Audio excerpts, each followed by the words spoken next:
So I'm here with Chris Coates from CMV, a cruise line operator based in the UK, Chris? Yes, right? we are, yes. And you're quite familiar with Bantry, and you think there's great potential here for the cruise line industry.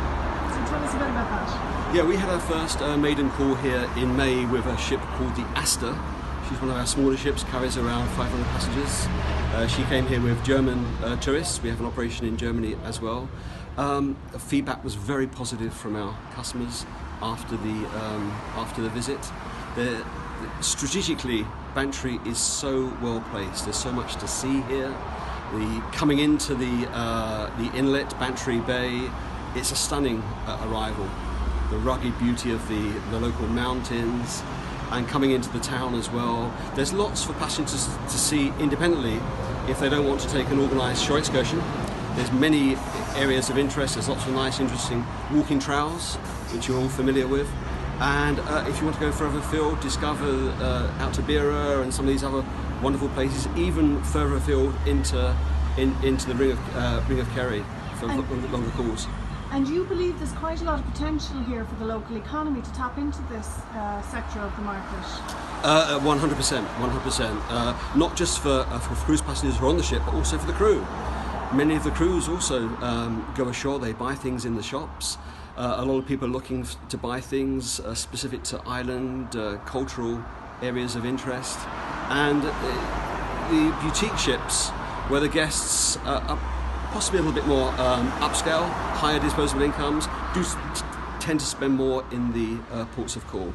And I think the average spend in Ireland at the moment, on the figures that Cruise Island have undertaken, it's around €80 per passenger spend during a visit. For the boutique ships, the smaller ships carrying between 100 to 200 passengers, the spend would probably be double that spend. And you also had a very important message today for the Port of Cork, I think, about the facilities here and how you'd like to see them expanded. Well, I think the business can grow here with the tender business, that where the ships come in and they anchor and take the passengers ashore on the little smaller tenders that are on the ships. There are some challenges with weather. The weather has to be good and favourable. The harbour is fairly well sheltered, but the outer anchorage is at nearly 2 nautical miles long. It's quite a long tender ride, and if there's high swells, it can be challenging. But there's a great opportunity, I think, here in the mid to longer term to look seriously for the port and the local community at developing it as a possible alongside facility for ships of up to a certain size. It will dramatically grow the business. It needs to have more detailed economic impact studies, and sustainability with growth needs to be carefully considered. But for me, from what I've seen so far, what I guess I've said, there really is a great opportunity, I think, going forward to potentially have 100 plus calls here a year along the lines of the growth in Cork and Cove.